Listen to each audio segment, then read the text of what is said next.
हाँ जी, हेडिंग लगाएं, change of state, बात नहीं करेंगे बिल्कुल भी, change of state ice voter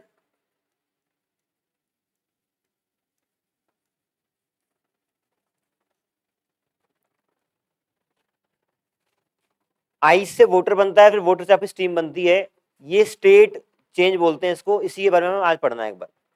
आप ये बताएं कितने टेम्परेचर पर वोटर का आइस बन जाएगा और कितने टेम्परेचर पर वोटर का स्टीम बन जाएगी? 100 डिग्री सेल्सियस। सबसे पहले लेट्स से आपके पास एक कंटेनर है, उसके अंदर आइस क्यूब्स हैं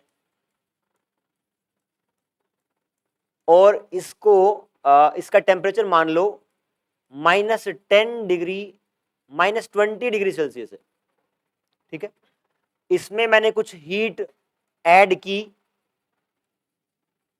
हीट ऐड करने से आइस क्यूब ही रही, लेकिन टेम्परेचर हो गया -10 डिग्री सेल्सियस। यहां से यहां तक आने में टेम्परेचर बढ़ा है क्या? बढ़ा है। -20 से आप -10 की तरफ आ गए तो आपका बढ़ा है टेम्परेचर, ठीक है। फिर से आपने एक हीट प्रोवाइड की, अब क्या हुआ? 0 डिग्री सेल्सियस पर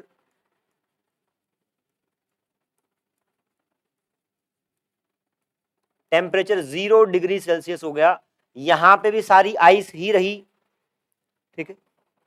इसके बाद आप बताएं अगर मैं इसको फर्दर हीट करता हूं, लेट से एक Q3 हीट करें और यहां पे कुछ आइस जो है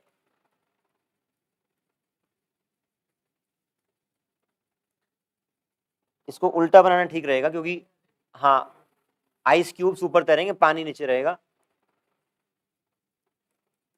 कुछ आपकी आइस मेल्ट कर गई है, लेकिन कुछ अभी भी, मुझे इतना बता दें बस, अभी पूरी आइस नहीं पिघली है, तो मैंने हीट दी है इसको, क्या यहां से यहां आने में टेम्परेचर बढ़ेगा क्या? बढ़ेगा? नहीं बढ़ेगा, नहीं बढ़ेगा। यहां पे टेम्परेचर आपका 0 डिग्री सेल्सियस ही रहेगा। बताऊंगा अभी इसको पूरा।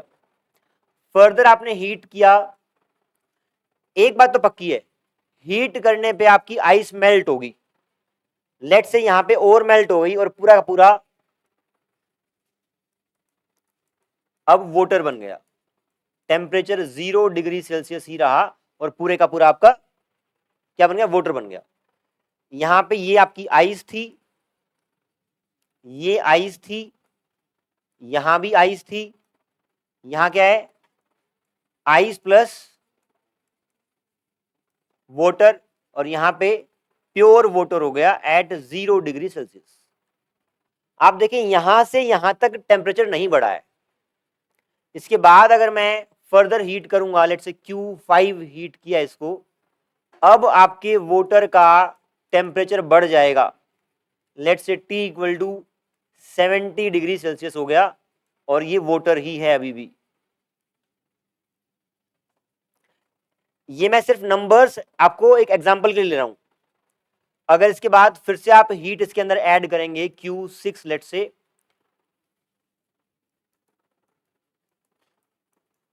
तो ये हो जाएगा टेम्परेचर 100 डिग्री सेल्सियस और पूरा आपका वोटर ही है यहां तक। इसको फर्दर हीट करोगे, लेट से Q7, अब आपकी स्टीम बननी शुरू हो जाएगी। कुछ पार्ट वोटर का है और कुछ स्टीम है, बट टेम्परेचर नहीं बदलेगा, टेम्परेचर आपका 100 डिग्री सेल्सियस ही रहेगा और मिक्सचर हो जाएगा वोटर प्लस स्टीम का। फर्दर हीट करेंगे, लेट से आपने हीट ऐड की Q8, तो एक टाइम पे सारे का सारा वोटर किसमें बदल जाएगा? स्टीम में। टेम्परेचर आपका 100 डिग्री सेल्सियस ही रहेगा, पूरी आपकी स्टीम बन गई है, पूरा स्टीम में कन्वर्ट हो गया है। इसके बाद अगर हीट करेंगे आप तो स्टीम का टेम्परेचर भी बढ़ जाएगा। Let's say temperature is 120 degree Celsius और ये आपकी स्टीम है। इस एक्सपेरिमेंट को आप घर पे भी कर सकते हैं, बशर्ते आपके पास एक जो आपका थर्मोमीटर होता है, लेबोरेटरी थर्मोमीटर, सस्ता ही आता है 200-300 रुपए का, अगर आप करके देखना चाहें तो करके देख सकते हैं। देखो आपने आइस ली, शुरू में टेम्परेचर माइनस कुछ था, हीट दी कुछ, आइस अभी पिघली नहीं है, बट उसी आइस का टेम्परेचर -20 से -10 हो गया, है ना। फिर आपने और हीट दी, आपका 0 डिग्री पे आइस बन गया। लेकिन 0 डिग्री पे जब आप फर्दर हीट देंगे तो जब तक पूरा उसका वाटर नहीं कन्वर्ट हो जाएगा तब तक उसका टेम्परेचर नहीं बढ़ेगा। आप देख सकते हैं कि यहां से यहां तक आपका टेम्परेचर सेम रह रहा है।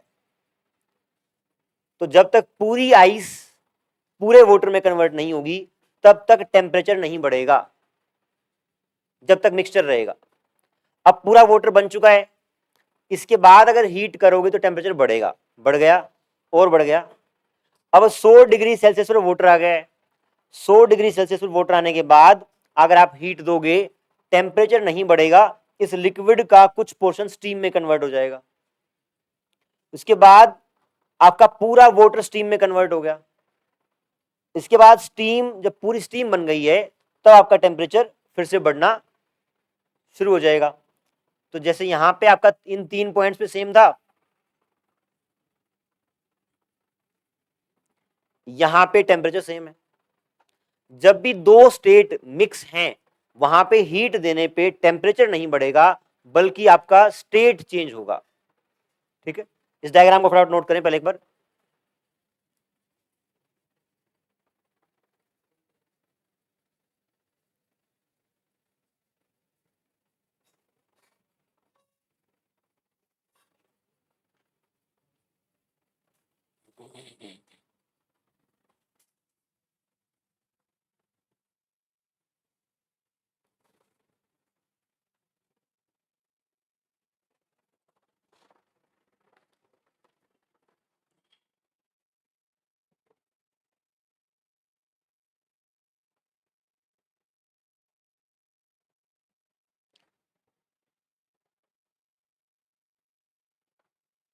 आयरन हो गया।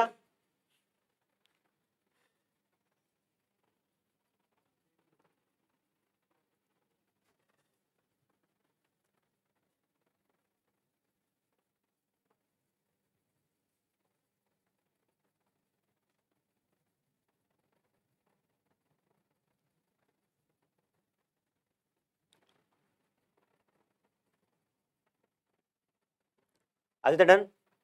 ठीक है भाई, देखो अभी तक हमारा परसेप्शन यही था, किसी भी सब्सटेंस को अगर हम हीट देंगे तो उसका टेम्परेचर बढ़ेगा, जो कि यहां पे आपको दिख रहा है। अगर हीट दी टेम्परेचर बढ़ा है, हीट दी टेम्परेचर बढ़ा है। हीट देने से आप बताएं टेम्परेचर बढ़ने का माइक्रोस्कोपिक मीनिंग क्या, मतलब माइक्रोस्कोपिक लेवल पे हीट बढ़ने पे क्या अंतर पड़ रहा होगा। एक्चुअली एक्चुअली होगा क्या, जब, हाँ, आपका लिक्विड के जो मॉलिक्यूल्स हैं, इस केस में लिक्विड आपके पास, अगर फॉर एग्जांपल मैं एक आयरन रोड की बात करूं, आयरन रोड का अगर टेम्परेचर बढ़ गया है तो अगर आप माइक्रोस्कोपिकली देखेंगे टेम्परेचर बढ़ने का मतलब है उसके अंदर के एटम सब ज्यादा फास्ट वाइब्रेट करने लगे हैं, काइनेटिक एनर्जी बढ़ी है। जो आपने हीट एनर्जी दी है, तो कभी भी हीट जो एनर्जी होती है ना, वो ना तो क्रिएट होती है ना डिस्ट्रॉय होती है, ट्रांसफॉर्म होती है। तो जो आपने हीट एनर्जी दी वो पार्टिकल्स की काइनेटिक एनर्जी बढ़ाने में काम आई है। ठीक है, तो यहां पे अगर टेम्परेचर बढ़ रहा है इसका मतलब अंदर के पार्टिकल्स ज्यादा वाइब्रेट कर रहे हैं। बेशक आप ये पॉइंट का विस्तार बना के लिख लें, क्या higher temperature means, higher temperature of a body means particles are vibrating, rotating or moving, means particles are vibrating, rotating और मूविंग फास्टर। अगर टेम्परेचर बढ़ा है तो पार्टिकल्स का मोशन तेज हो गया, बस ये बात है आपकी। तो यहां से यहां तक देखिए आप,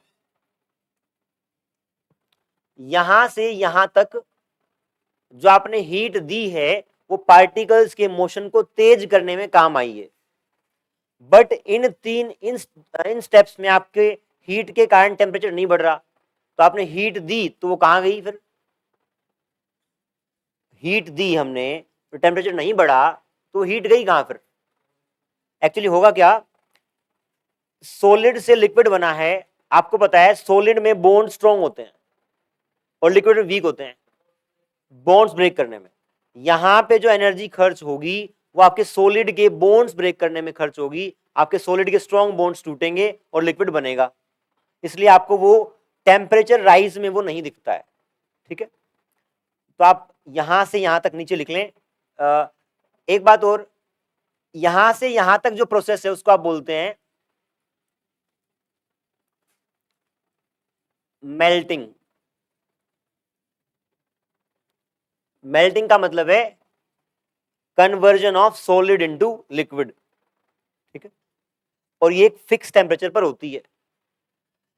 इस केस में जो आप हीट प्रोवाइड करते हैं, इस हीट को बोलते हैं लेटेंट हीट। ये भी आपकी क्या है? Latent heat. लेटेंट वर्ड का लिटरल मीनिंग होता है छिपा हुआ। छिपा हो क्यों बोला?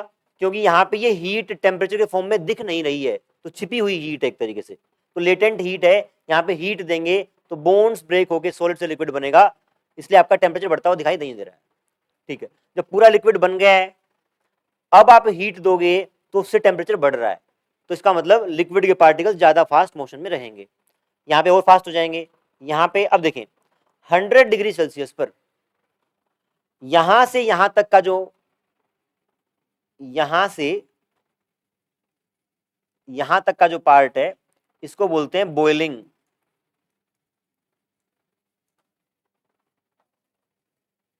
जब आपका लिक्विड वेपर फॉर्म में, गैसियस फॉर्म में कन्वर्ट हो रहा है उसको आप बॉइलिंग बोलते हैं। यहां भी जो आपने हीट दी है इसको आप लेटेंट हीट बोलते हैं।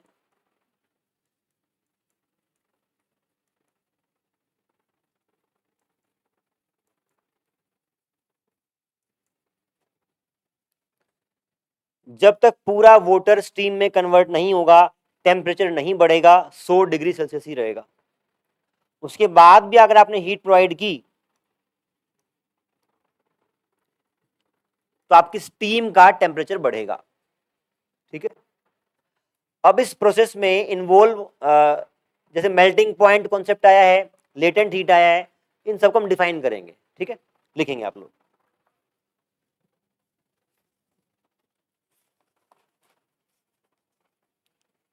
सबसे पहले लिखें melting point.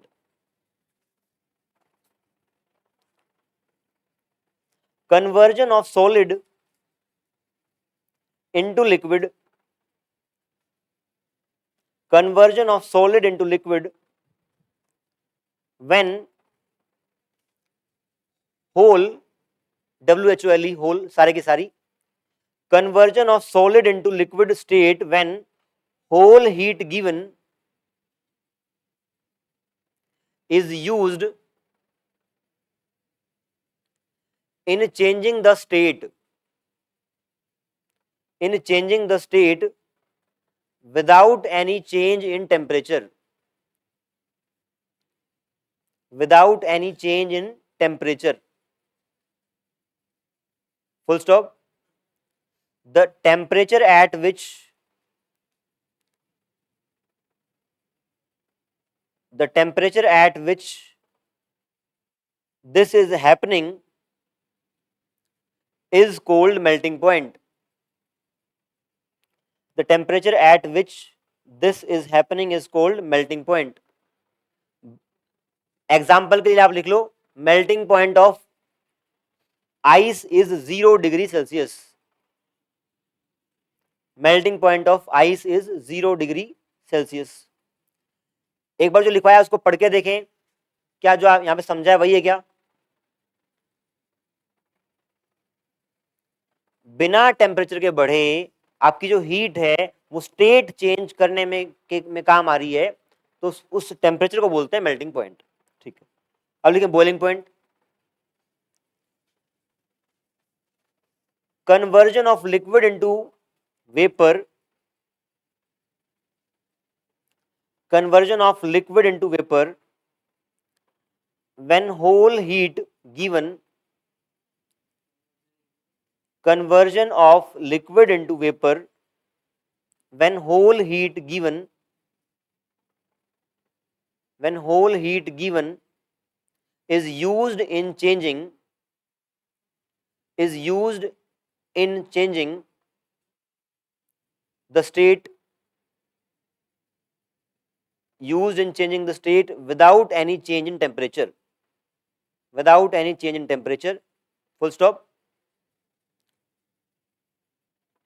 The temperature at which this is happening, the temperature at which this is happening is called boiling point.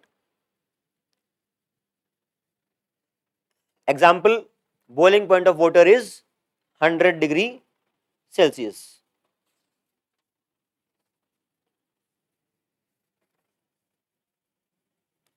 फिर आप लिखेंगे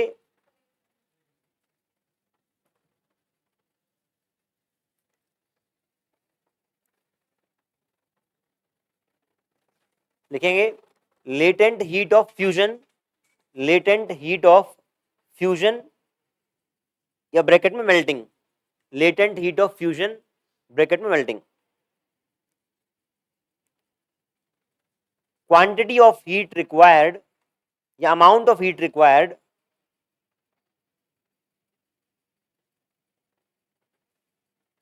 to change 1 kg mass of substance,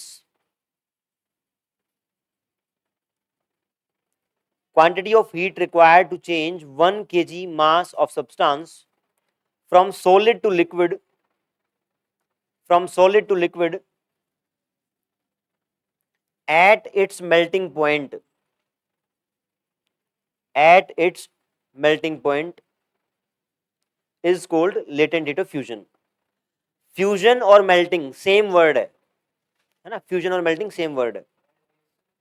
at its melting point मतलब समझे इसका एक बार, कोई सब्सटेंस है और क्या नाम है, लेट्स से 1 kg का है, 1 kg सब्सटेंस को सॉलिड फॉर्म से लिक्विड फॉर्म में कन्वर्ट करने के लिए जो आपको हीट रिक्वायर्ड होती है उसको आप बोलते हैं लेटेंट हीट। इसको एल से डिनोट करते हैं, लेटेंट हीट बोलते हैं या लेटेंट हीट कैपेसिटी बोलते हैं, एक ही बात है।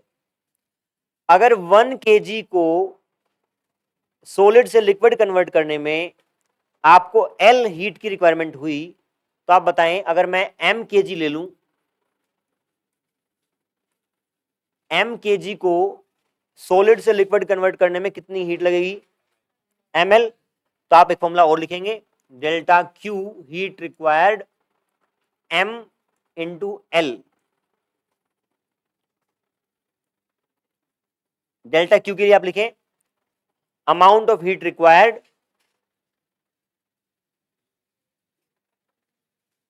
अमाउंट ऑफ, अब मैं बोल रहा हूं आपको रिक्वायरमेंट लिख लेना, amount of heat required to change m kg solid to liquid. अगर आपका m kg है उसको सॉलिड से लिक्विड कन्वर्ट करने में ये डेल्टा Q हीट लगेगी। m क्या है, मास ऑफ सब्सटेंस, और l क्या है, l is latent heat capacity, latent heat या फिर लेटेंट हीट कैपेसिटी। क्लियर है? वाटर के लिए बताओ, latent heat for ice is given as 80 calorie per gram degree Celsius. ये फैक्ट आपको याद रखना है, बहुत इंपॉर्टेंट है। कल एक फैक्ट याद करवाया था आपको, क्या specific heat capacity of water कितना था, 1 calorie per gram degree Celsius. आज आपको बताया है लेटेंट हीट कैपेसिटी। अगर आप, इसका मतलब है, सॉरी यहाँ पे ये नहीं आएगा, डिग्री सेल्सियस नहीं आएगा यहाँ पे, क्योंकि लेटेंट हीट में टेम्परेचर तो बढ़ता ही नहीं है, पर ग्राम आएगा। इस स्टेटमेंट का मतलब है अगर आपको 1 ग्राम आइस को वाटर में कन्वर्ट करना है तो 80 कैलोरी की हीट लगेगी, और 5 ग्राम को करना है तो आप m इंटू एल कर दोगे, 400। ठीक, नेक्स्ट लिखेंगे आप latent heat of vaporisation.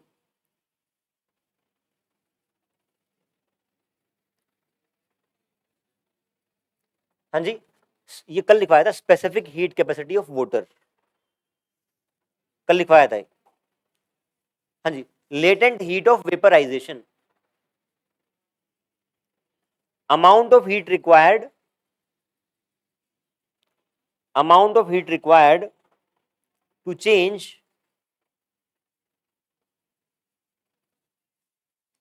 1 kg of liquid, to change 1 kg of liquid into vapors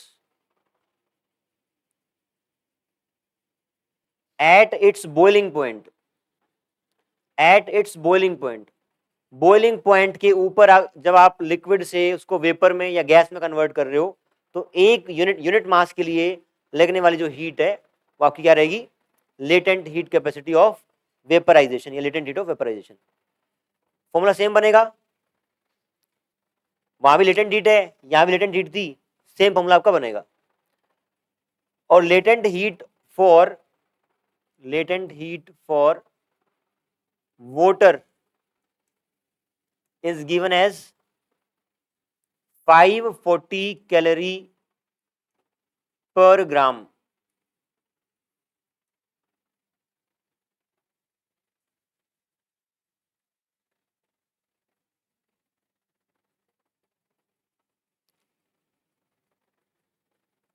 अब देखो इस बात से आप कुछ अंदाजा लगा सकते हैं, इसका मतलब ये है, देखो ये नंबर बहुत ज्यादा है as compare to this.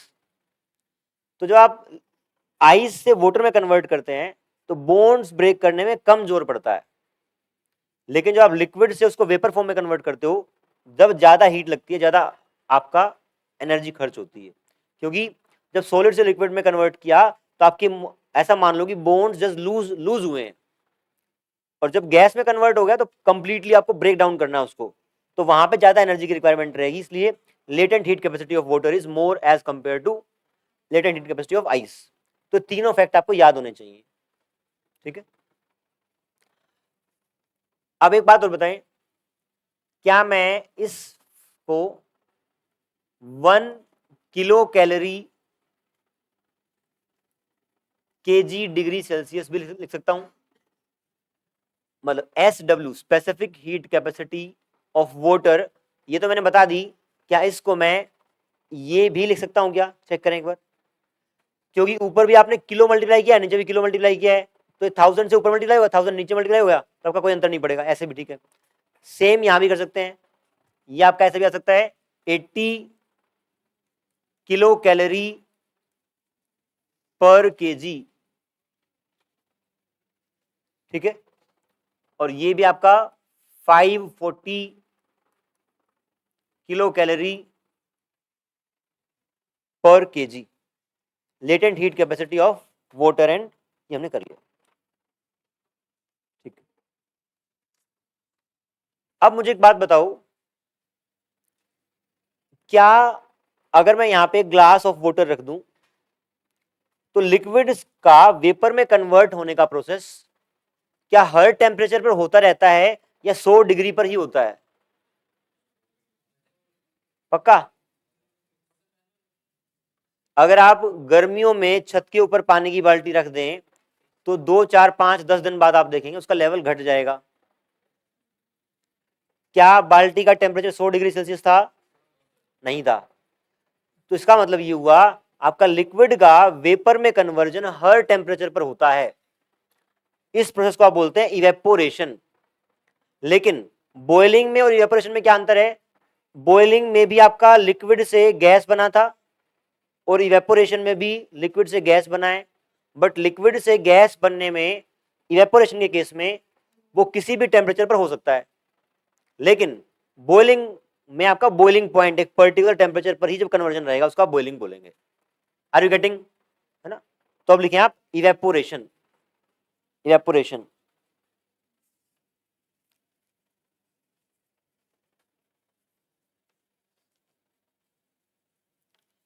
conversion of liquid into vapors at all temperatures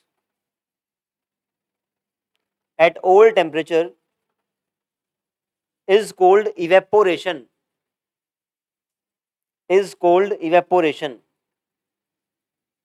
जब किसी भी टेम्परेचर पर आपका लिक्विड से गैस में कन्वर्ट हो, वेपर में कन्वर्ट हो, तो आपका इवेपोरेशन रहता है।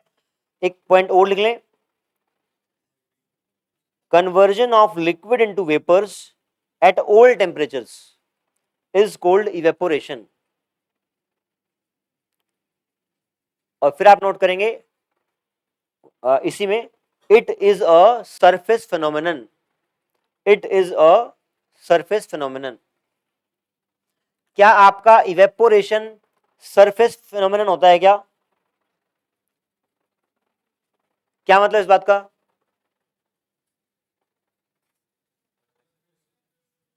हाँ जी, अगर चाय एक ग्लास में है आपके पास, जल्दी में है, आप चाय भी पीनी है, तो क्या करते हैं? नहीं, वो भी सही बात है, फूंक मारते हैं, एक पॉइंट वो भी है। कटोरी ले लेते हैं, कटोरी में डाल के ठंडी हो जाती है। यहां पे दो अलग अलग सवाल बनेंगे, देखें आप। पहला, सरफेस एरिया पहले के मुकाबले दूसरे केस में ज्यादा है, तो यहां पर इवेपोरेशन ज्यादा होगा, इसलिए चाय ठंडी जल्दी होती है। ठीक है? जो आपके सरफेस पार्टिकल होते हैं, क्या सरफेस पार्टिकल के ऊपर के पास एक एडिशनल एनर्जी होती है क्या? कहां पढ़ा हमने?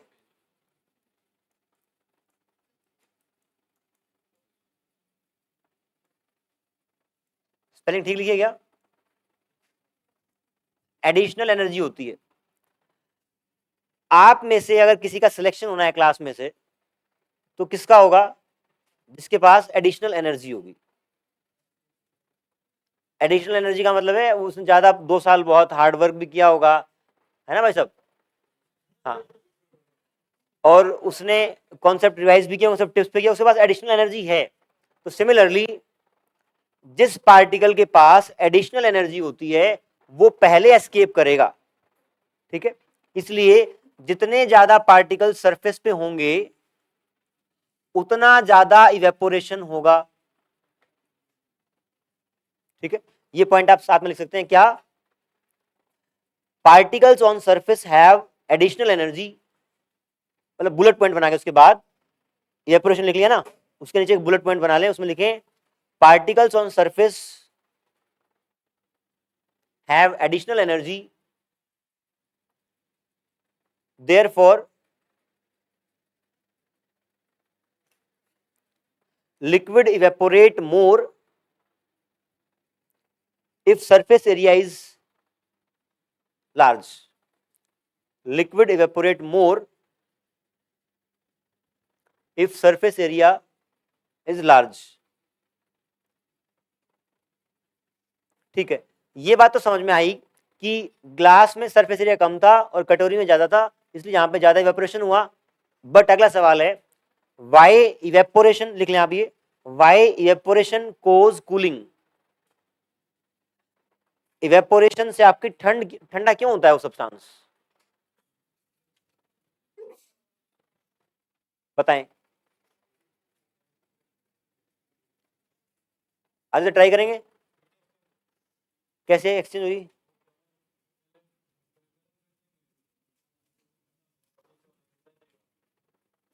कोई ट्राई करना चाहेगा? और देखो, सुनो ध्यान से, अगर आपके क्लास में जिनके पास ज्यादा एनर्जी है ना, उनको यहां से निकाल के एक उनकी एक्स्ट्रा अलग से क्लास लगाई जाए, मतलब या आपकी क्लास से उनको अलग कर दिया जाए, तो बची हुई क्लास की एनर्जी कम हो जाएगी क्या?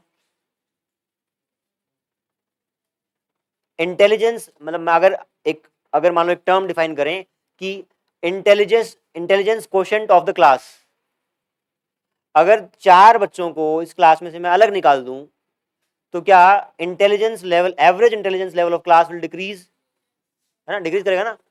तो इसी तरीके से होता क्या है, एक बात तो क्या है, इन पार्टिकल्स के पास एक्स्ट्रा एनर्जी होती है, लेकिन यहां से एस्केप करने के लिए, रहने दे यार रहने दे,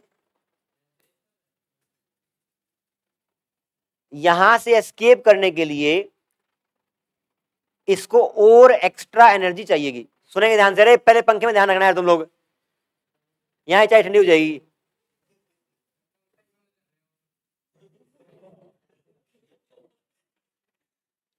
सुने ध्यान से, इस पार्टिकल के पास एडिशनल एनर्जी जरूर है, लेकिन फिर भी इसको सरफेस से निकलने के लिए और एक्स्ट्रा एनर्जी की रिक्वायरमेंट है। वही एग्जांपल दोबारा से करता हूं, अगर आपको घर से भागना है, भागना किसी को नहीं है, I am not encouraging at all, अगर घर से भागना है तो आपको पैसों की रिक्वायरमेंट रहेगी, तो पैसे आप घर से चुराएंगे। पता है कहां पे रखे होते हैं घर के पैसे? कहने का मतलब है जो एनर्जी की रिक्वायरमेंट रहेगी वो आप सराउंडिंग के पार्टिकल से लेंगे, और सराउंडिंग के पार्टिकल से एनर्जी लेंगे और भागेंगे, तो बचे हुए पार्टिकल्स की एवरेज एनर्जी कम हो जाएगी, इसलिए वो ठंडा हो जाएगा। बात समझ में आई? लिखिए आपने क्वेश्चन लिखा व्हाई इवेपोरेशन कॉज कूलिंग, अब इसका आंसर लिखेंगे, फॉर इवेपोरेशन पार्टिकल नीड्स या particle require extra energy which it takes from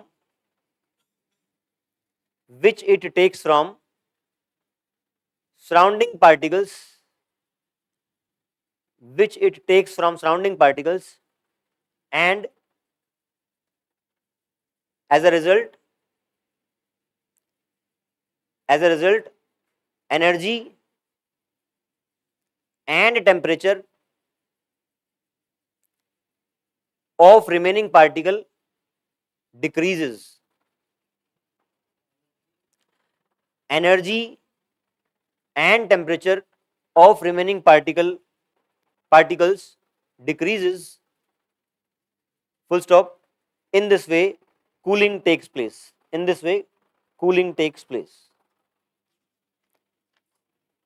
इसके बाद आप बताएं सब्लिमेशन क्या होता है? जनरली हम देखते हैं पहले सॉलिड से लिक्विड बनता है, फिर लिक्विड से गैस बनता है, पर आपका डायरेक्ट कन्वर्जन भी होता है। एग्जांपल को ध्यान में हो, नेप्थलीन बोल्स और ड्राई आइस भी रहती है। ड्राई आइस तो हम चलो जनरली हमारे सामने अभी आती नहीं है, पर हाँ नेप्थलीन बोल्स हम देखते हैं। और इसके अलावा क्या नाम है, आप बता, इधर बता क्या कर रहा है? ड्राई आइस देखिए किसी ने?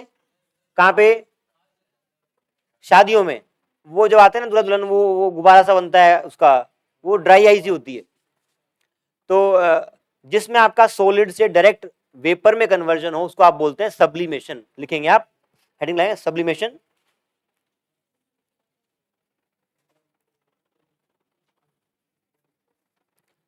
आदित्य करडाई नाचते तेरे ऊपर।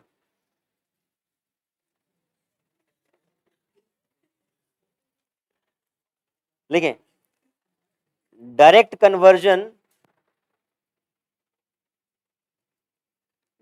Conversion of solid into vapour state is called sublimation. इसके अलावा आपके वो जो हम पूजा में यूज करते हैं कपूर की गोलियां, है ना, कैम्फर, वो भी आपका डायरेक्ट इवेपोरेशन रहता है उसका भी, without converting into liquids. Example आप लिख लें नेप्थलीन बोल्स या camphor.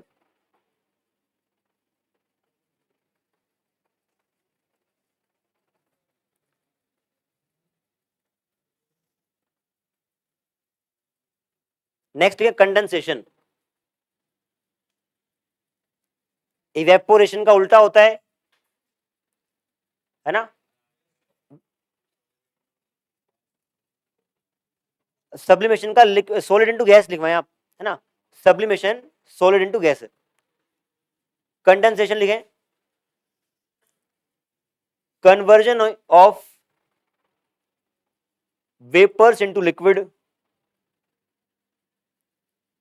is called condensation. Vapors into liquid is called condensation. क्या लिखा है? सॉलिड कैसे होगा? अबे आपके वेपर्स थे, ठंडे उस पे आए, टच हो गए, लिक्विड बना, तो कंडेंसेशन आपकी। अब ये बताएं, मटके में पानी के ठंडे रहने का क्या कारण है? हाँ जी, क्या करें आप? मिट्टी से बना है। Evaporation, basic reasoning is evaporation. होता क्या है?